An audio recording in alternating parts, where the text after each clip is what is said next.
নমস্কাৰ আপোনালোক সকলোকে স্বাগতম জনাইছোঁ মোৰ এই ইউটিউব চেনেললৈ। আজি মই এইটো ভিডিঅ'ৰ জৰিয়তে আপোনালোকৰ যি এডিআৰই গ্ৰেড 4 এক্সাম হৈ গৈছিলে সেই গ্ৰেড 4 এক্সামৰ যি ITI ব্ৰাঞ্চটো আছিলে মানে ITI যি ট্ৰেড ৱাইজ কাট অফ আছিলে সেই কাট অফটো মই ফাইনেল যি কাট অফ হ'ব আপোনাৰ ভাইবাৰ পাছত যি ফাইনেল কাট অফ হ'ব সেই ফাইনেল কাট অফটোত কিমান নম্বৰ বাঢ়িব পাৰে বা কিমান নম্বৰ আপোনাৰ ৰিটেনতকৈ বেছি থাকিলে আপোনালোকৰ চাকৰিত মানে ফাইনেল লিষ্টত নাম অহা চান্সেছটো আছে সেই সকলোখিনি মই আজি আলোচনা কৰিম। আজি মই ইয়াৰ ৱায়াৰমেন ইলেক্ট্ৰিচিয়ান আৰু বাকী যিখিনি ট্ৰেড আছে সেই ট্ৰেড ৱাইজ মই আপোনালোকক কাট অফটো আলোচনা কৰিম। চ' আপোনালোকে মোৰ যদি ভিডিঅ'টো ভাল লাগে ভিডিঅ'টো লাষ্টলৈকে চাব বুলি আশা ৰাখিছোঁ আৰু আপোনালোকে চেনেলটো যদি ছাবস্ক্ৰাইব কৰা নাই ছাবস্ক্ৰাইব কৰি লওক যাতে মই এনেকুৱা ভিডিঅ' এডিআই ৰিলেটেড বা এনেকুৱা চাকৰি ৰিলেটেড যিকোনো এটা ভিডিঅ' আপলোড দিলে আপোনালোকে সকলোতকৈ আগত মোৰ নটিফিকেশ্যনটো পায়। চ' এতিয়া মই ফাৰ্ষ্টত আপোনালোকক এডিআৰই যি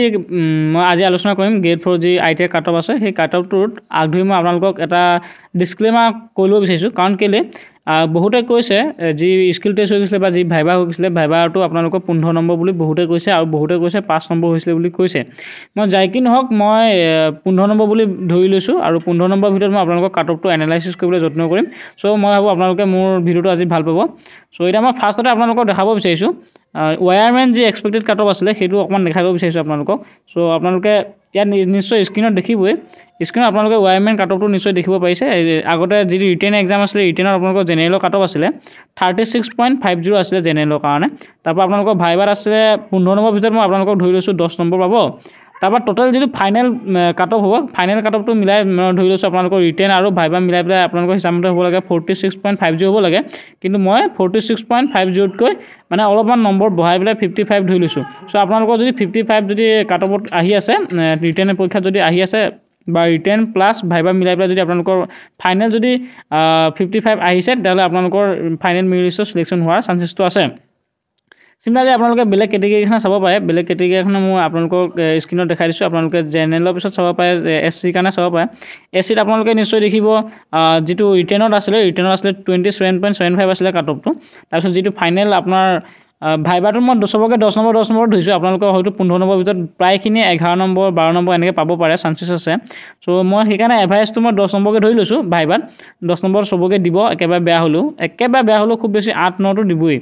আৰু একেবাৰে ভাল হ'লে আপোনালোকৰ 14লৈকে যাব পাৰে। 15টো দিয়াটো টান আছে, যদি দিয়ে মই 10কৈ ধৰি লৈছোঁ এভাৰেজটো। চ' SC কেটেগৰীৰ কাৰণে আপোনালোকৰ ৰিটেনত গৈছিলে 27.75 গৈছিলে আৰু মই ভাইবাত ধৰিছোঁ 10 নম্বৰ। টোটেল মিলাই পেলাই ভাইবা আৰু ৰিটেন মিলাই পেলাই হ'ব লাগে আপোনালোকৰ 37.75 হ'ব লাগে, কিন্তু মই আপোনালোকৰ অকণমান বঢ়াই পেলাই ধৰিছোঁ ফাইনেলত মানে ভাইবা প্লাছ ৰিটেনটো মিলাই পেলাই আপোনালোকৰ যদি 45 নম্বৰ আছে তেতিয়াহ'লে আপোনালোকৰ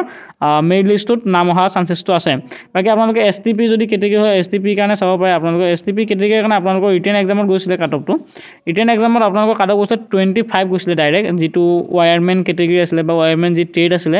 ITI। চ' তাত মানে কি আপোনালোকৰ 25 গৈছিলে আৰু ভাইবাত মই ধৰি লৈছোঁ 10 মান দিব সকলোকে। চ' 10 যদি মই মিলাই দিওঁ 35 হয়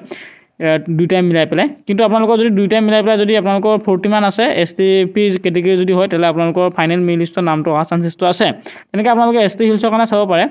ST হিলছৰ কাৰণে চেম টু চেম চাব পাৰে আপোনালোকৰ চবতো।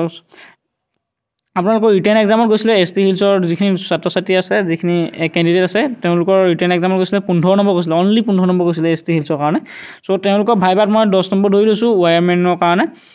তাৰপিছত টোটেল মিলাই পেলাই আপোনালোকৰ হ'ব লাগে 25 হ'ব লাগে, কিন্তু 30 নম্বৰ যদি আপোনালোকে মিলাই আছে টোটেল মিলাই পেলাই দেই ভাইবা আৰু ৰিটেন মিলাই পেলাই যদি আপোনালোকৰ 30 নম্বৰ হৈ আছে তেতিয়াহ'লে আপোনালোকৰ চাকৰি পাই যোৱাৰ চান্সেছটো আছে মানে। চ' নেক্সট আপোনালোকৰ ST হিলছৰ পিছত আপোনালোকৰ যি কেটেগৰী আছে OBC কেটেগৰী ছাত্ৰ ছাত্ৰীসকলৰ কাৰণে বা কেণ্ডিডেটসকলৰ কাৰণে আপোনালোকে চাব পাৰে। আপোনালোকৰ যি ৰিটেন এক্সামত কাট অফ গৈছিলে ৰিটেন এক্সামত 26.75 গৈছিলে কাট অফটো। তাৰপিছত মই ভাইবাত 10 নম্বৰ ধৰি লৈছোঁ, টোটেল মিলাই পেলাই 36.75 হ'ব লাগে, কিন্তু আপোনালোকৰ যদি দুইটাই মিলাই পেলাই ফাইনেল যদি মিলাই পেলাই আপোনালোকৰ যদি 45 এৰাউণ্ড আহি আছে তেতিয়াহ'লে ফাইনেল মেৰিট লিষ্টত আপোনালোকৰ চিলেকশ্যন হোৱাৰ চান্সেছটো আছে। চ' এইটো আছিলে আপোনালোকৰ ৱায়াৰমেন কেটেগৰীৰ কাৰণে আছিলে। বাকী কেটেগৰীৰ কাৰণে আপোনালোকে চাব পাৰিব মই দেখাই আছোঁ নেক্সট স্ক্ৰীনত। ৱায়াৰমেন কেটেগৰীৰ পাছত আপোনালোকৰ আহিব ইলেক্ট্ৰিচিয়ান কেটেগৰী আছিলে। ইলেক্ট্ৰিচিয়ান কেটেগৰীৰ কাৰণে আপোনালোকে স্ক্ৰীনত দেখিব পাৰিব নিশ্চয়। চ' ইয়াতো মানে কি ইয়াতো কাট অফটো বেলেগকৈ গৈছিলে। চ' ইয়াত যদি আপোনালোকক মই দেখাওঁ ইলেক্ট্ৰিচিয়ানৰ যি কাট অফ আছিলে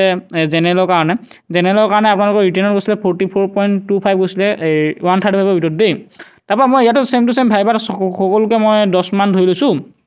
কিন্তু কেটেগৰীৰ কাৰণে কিছুমান কেটেগৰীৰ কাৰণে বেলেগকেও ধৰিছোঁ মই ভাইবাত যদি আপোনালোকৰ 10ও আহিছে তেতিয়া আপোনালোকৰ 10 আৰু 44 ৰিটেন মিলাই পেলাই আপোনালোকৰ হ'ব লাগে 54.25 হ'ব লাগে কিন্তু যদি 54.25 আপোনালোকৰ কাটেগৰী মানে নাপায় সেইকাৰণে মই অকণমান বঢ়াই পেলাই ধৰি লৈছোঁ বঢ়াই পেলাই ধৰি লোৱাৰ কাৰণে আপোনালোকৰ ফাইনেল মেৰিট লিষ্টত যদি আপোনালোকৰ নাম আহিবলৈ আছে তেতিয়াহ'লে আপোনালোকে ভাইবা প্লাছ ৰিটেন মিলাই পেলাই 62 পাব লাগিব যদি ইলেক্ট্ৰিচিয়ান কেটেগৰী হয় চ' জেনেৰেলৰ যদি হয় তেতিয়াহ'লে আপোনালোকৰ পোৱা চান্সেছটো আছে নেক্সট কেটেগৰী আপোনালোকে চাব পাৰে নেক্সটৰ কাৰণে নেক্সট কেটেগৰী হৈছে আপোনালোকৰ SC কেটেগৰী ৰিটেনত গৈছিলে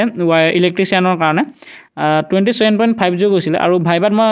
ইহঁতকো 10 নম্বৰ দিছোঁ আপোনালোকৰ মানে যি SC কেটেগৰী আছে সবকে 10 নম্বৰ দিছোঁ তো 10 নম্বৰ যদি আপোনালোকৰ ভাইবাত আহে আৰু ৰিটেনত যদি 27.50 একেবাৰে তলতে আছে তথাপি দুইটাই মিলাই পেলাই আপোনালোকৰ হ'বগে 37.50 হ'বগে কিন্তু 37.50 আপোনালোকৰ কাটত নাপায় দুইটাই মিলাই পেলাই আপোনালোকৰ হ'ব লাগিব 45 হ'ব লাগিব তেতিয়া আপোনালোকৰ পোৱা চান্সেছটো আছে বুলি মই আশা কৰিছোঁ মানে মোৰ ফালৰ পৰা যদি কিবা এটা উল্টা পুল্টা আছে আপোনালোকে মোক কমেণ্টত জনাব পাৰিব নেক্সট আপোনালোকৰ কাৰণে যি STP কেটেগৰী আছিলে STP কেটেগৰী কাৰণে আপোনালোকৰ ৰিটেনত কাটঅফ গৈছিলে চাব পাৰে ৰিটেনত আপোনালোকৰ গৈছিলে 30 গৈছিলে কাটঅফটো যিটো ইলেক্ট্ৰিচিয়ান কেটেগৰী আছিলে বা ইলেক্ট্ৰিচিয়ান ট্ৰেডৰ যি ITI ইলেক্ট্ৰিচিয়ানৰ আছিলে তাত আপোনালোকৰ ৰিটেনত গৈছিলে 30 গৈছিলে আৰু ভাইবাত আপোনালোকৰ 10 লৈ লৈছোঁ টোটেল মিলাই পেলাই আপোনালোকৰ হ'ব লাগে 40টো একেবাৰে নিম্ন খাপ তাৰপৰত আপোনালোকৰ 40 বা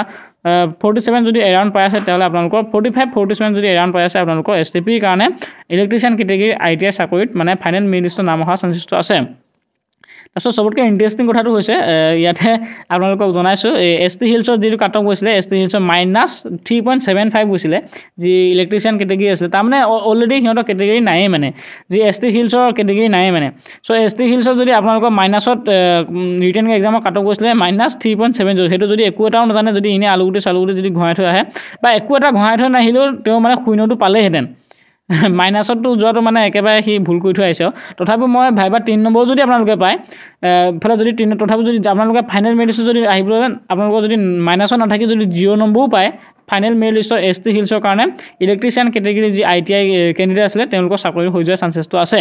চ' এইটো মানে একেবাৰে কমেডি হৈ গুচি গ'ল মানে একেবাৰে মাইনাছত গুচি গৈছে যেতিয়া মানে আনএক্সপেক্টেড হৈ গুচি গ'ল এইটো আপোনালোকৰ যদি পজিটিভ আহি যায় পজিটিভ নম্বৰ এটা যদি ফাইনেলত আপোনালোকে পায় তেতিয়া আপোনালোকৰ কি চাকৰি পাই যোৱাৰ চান্সেছটো আছে নেক্সট আপোনালোকে বেলেগ কেটেগৰীৰ কাৰণে চাব পাৰে OBC কেটেগৰী থাকি গ'ল লাষ্টত OBC কেটেগৰীৰ কাৰণে আপোনালোকে চাব পাৰিব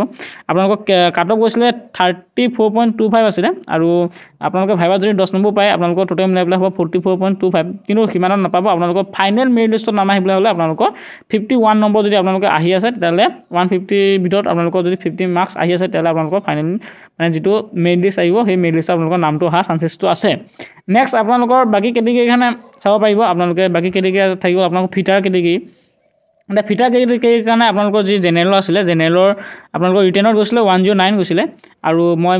যেহেতু ফিটাৰ এইখিনি কেটেগৰীখিনি পাছৰ যিখিনি কেটেগৰী আলোচনা কৰিম এই কেটেগৰীখিনি ভেকেঞ্চিটো একেবাৰে কম চ' ভেকেঞ্চি কমৰ কাৰণে কি হ'ব তেওঁলোকৰ কাটঅফো অলপ বেছিকৈ যাব সেইকাৰণে মই যিটো কৈছোঁ জেনেৰেলৰ আপোনালোকৰ ৰিটেনত গৈছিলে 109 আৰু ভাইবাত মই 11 মান ধৰি লৈছোঁ কাৰণ 10 মানটো চবেই পাব চ' 11 মান যদি আপোনালোকৰ ভাইবাত আনিব পাৰে তেতিয়া আপোনালোকৰ টোটেল যদি ভাইবা আৰু ৰিটেন মিলাই পেলাই যদি আপোনালোকৰ 125 যদি আছে তেতিয়াহ'লে ফাইনেল মেৰিট লিষ্টত আপোনালোকৰ নামটো অহা চান্সেছটো আছে নেক্সট আপোনালোকৰ SC কেটেগৰীৰ কাৰণে যিটো কাটঅফ গৈছিলে কাটঅফটো মানে যিটো ৱেবছাইটত দিয়া আছে ৱেবছাইটৰ মতে SC কেটেগৰীৰ কাৰণে নাই এভেইলেবল নহয় তাত মানে এনেকৈ ব্লেংক কৰি থোৱা আছে চ' এইটো কাৰণে মই আপোনালোকক কি কৰিছোঁ এতিয়া আপোনালোকক মই OBC কেটেগৰীটো অকণমান দেখাই দিব বিচাৰিছোঁ OBC কেটেগৰীৰ কাৰণে আপোনালোকে চাব পাৰিব OBC কেটেগৰীৰ কাৰণে আপোনালোকৰ ৰিটেনত গৈছিলে 98.75 গৈছিলে আৰু আপোনালোকৰ ভাইবাত মই 11 ধৰি লৈছোঁ তথাপিও আপোনালোকৰ যদি ফাইনেলত যদি 115 নম্বৰ আহি আছে তেতিয়াহ'লে আপোনালোকৰ নাম অহা চান্সেছটো আছে মানে এতিয়া বাকীখিনি আপোনালোকে চাব পাৰিব বাকী কেটেগৰীখনে মই আপোনালোকৰ ৰিটেন এক্সামতকৈ যদি 5 আৰু 8 যদি বাঢ়ি আছে বাকী কেটেগৰী মানে একেবাৰে নায়েই মানে বাকী কেটেগৰীখিনি আপোনালোকৰ ভেকেঞ্চি নাই বুলি ক'ব পাৰি কাৰণ মই বনাই থকা নাই এক্সট্ৰাকৈ চ' আপোনালোকে যদি ৰিটেন এক্সামতকৈ 5-8 নম্বৰ বা 5 নম্বৰৰ ভিতৰত 10 নম্বৰ যদি আপোনালোকে বাঢ়ি আছে 10 নম্বৰ আৰু 5 নম্বৰ যদি বাঢ়ি আছে ৰিটেন এক্সামতকৈ চ' তেতিয়াহ'লে আপোনালোকৰ ফাইনেল মেৰিট লিষ্টৰ নাম অহা চান্সেছটো আছে চ' ধন্যবাদ আপোনালোকে যদি ভিডিঅ'টো ভাল লাগিলে ভিডিঅ'টো লাইক শ্বেয়াৰ কমেণ্ট কৰি দিব আৰু আজিলৈ ইমানতে সমাপ্ত মাৰিছোঁ থেংক ইউ ছ' মাছ